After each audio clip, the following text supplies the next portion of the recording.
હું શું કહું બેન, વાત સાંભળો તમે. મેં હાલ ગાડી લઈને જોયા, આપણે સાહેબ ઠાકોર છે બરાબર, હું દંતાણી છું બરાબર.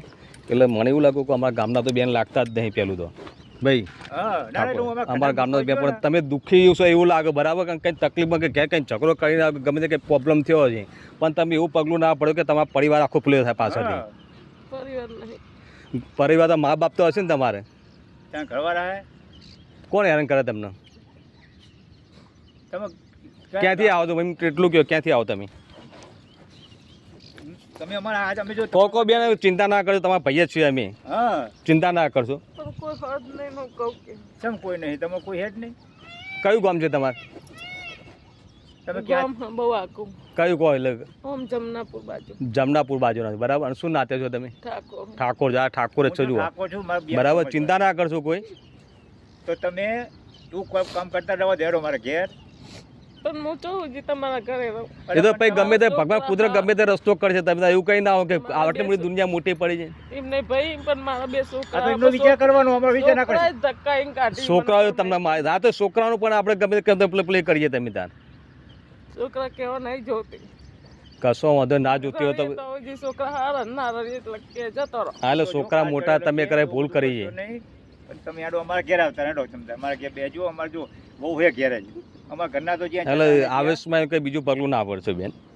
એટલે મને વ્યાયામ પડ્યું એટલે હું તમારું ઉભો રહ્યો. પછી આ ભાઈનો એકલો કીધું બૈરું માણે આપણે બોલતા વિચાર કરાય એટલે મેં જોયા હતા બેનના, હું આઈને તરત જોયા, પણ કોઈ આપણે બેન છે એટલે આપણે તે સીધું તમે ગમે તમે બેઠા તો એ પણ મને વ્યાયામ પડ્યું. કીધું આને વાર નહીં લાગતી, આવા તો કેટલા કેસ બને. અને રોજ એક બે નર્મદા પડી જાય તમને કોઈ છોકરા બીજો ભલે કે પણ એ છોકરા તમારે કામ આવશે, બીજા નહીં આવે. મને કેટલી વાર તકરી મેલી તો હું મોટા બાપને જેના બાપની થઈ તેને હું ઘેર જઈ. તમે એટલે બધો સમય અહીં આટલો તો કેવી રીતના પહોંચે? શું કહું, તમે ઘર કરી જ રહીએ. હું હારી થાય ડોગરવા અરે ચુવા ડાંગરવા બરાબર.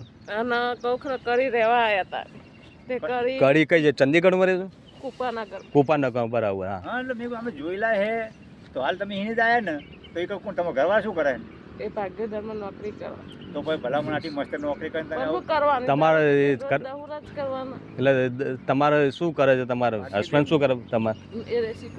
એટલે મારતા નહીં ને તમને? દારૂ પીને આવીને આપણને ખાવા ના દે તો કરવાની. હાલે ત્રાસ કે માનસિક ત્રાસ કહેવાય. અમારે ત્રાસ, અમારે એક છોકરો હે આખો વિકલો આખો દી ધંધા. હા, એ માનસિક ત્રાસ તો ગણતી જ નહીં. જો શું કરે?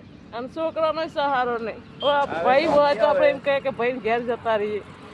માહિતર હોય તો કે માહિતરના સહારા પછી વાત સાચી. પણ કોઈ ના હોય તો પછી જવાનું.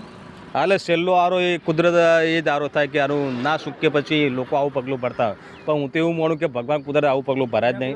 હિંમત ના હારાય બેન. તમે કોઈના ઘેર ના જવો તો પેલી જેવી શાળા કહીએ હોય નારી ગુરુમાં હે. તમે ઘણી બધી જગ્યા છે બેન, તમે ચિંતા ના કરજો અને તમારું જીવન તમે ટૂંકાવશો નહીં. પેલું તો બરાબર, કુદરત કંઈક ને કંઈક સારો રસ્તો ગમે તે કંઈક સુધી નાખશે તમે તાર. પણ તમે આ રીતે ડગલું પડે એ ખોટું છે બધું.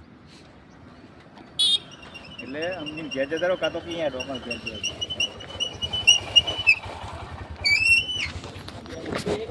એટલે ભાઈ એટલે પાછા વર્યા હવે યાર.